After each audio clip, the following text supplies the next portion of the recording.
அஸ்ஸலாமு அலைக்கும் வரஹ்மத்துல்லாஹி வபரகாத்துஹு.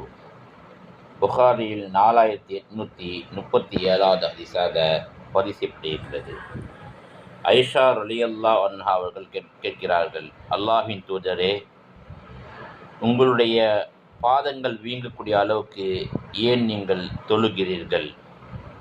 உங்களுடைய முன்பின்பவங்கள் மன்னிக்கப்பட்ட பிறகு ஏன் இவ்வாறு செய்கிறீர்கள் என்பதாக கேட்டதற்கு அல்லாஹ்வின் தூதர் ஸல்லல்லாஹு அலைஹி வஸல்லம் அவர்கள் சொன்ன பதில், அஃபலா அகூன அப்தன் ஷக்கூரா, நான் அல்லாஹுக்கு ஒரு நன்றியுள்ள அடியானாக இருக்க வேண்டாமா என்று கேட்டார்கள். நம்முடைய தொழுகை எவ்வாறு இருக்கிறது என்பதாக நாம் சிந்திக்க வேண்டும்.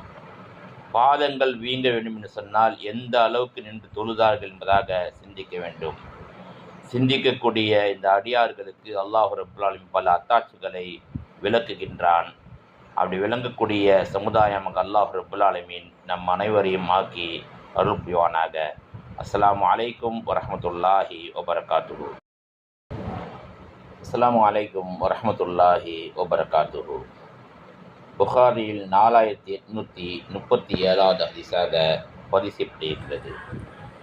ஐஷா ரலியல்லாஹு அன்ஹா அவர்கள் கேட்கிறார்கள், அல்லாஹ்வின் தூதரே, உங்களுடைய பாதங்கள் வீங்கக்கூடிய அளவுக்கு ஏன் நீங்கள் தொழுகிறீர்கள்?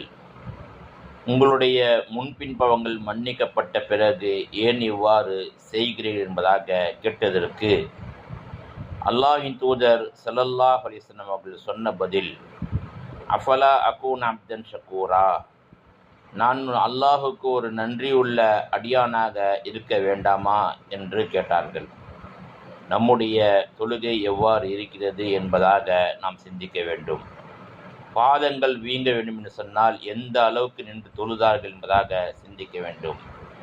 சிந்திக்கக்கூடிய இந்த அடியார்களுக்கு அல்லாஹ் ரப்புல் ஆலமீன் பல அத்தாட்சிகளை விளக்குகின்றான். அப்படி விளங்கக்கூடிய சமுதாயமாக அல்லாஹ் ரப்புல் ஆலமீன் நம் அனைவரையும் ஆக்கி அருள் புரிவானாக. அஸ்ஸலாமு அலைக்கும் வரஹ்மத்துல்லாஹி வபரகாத்துஹு.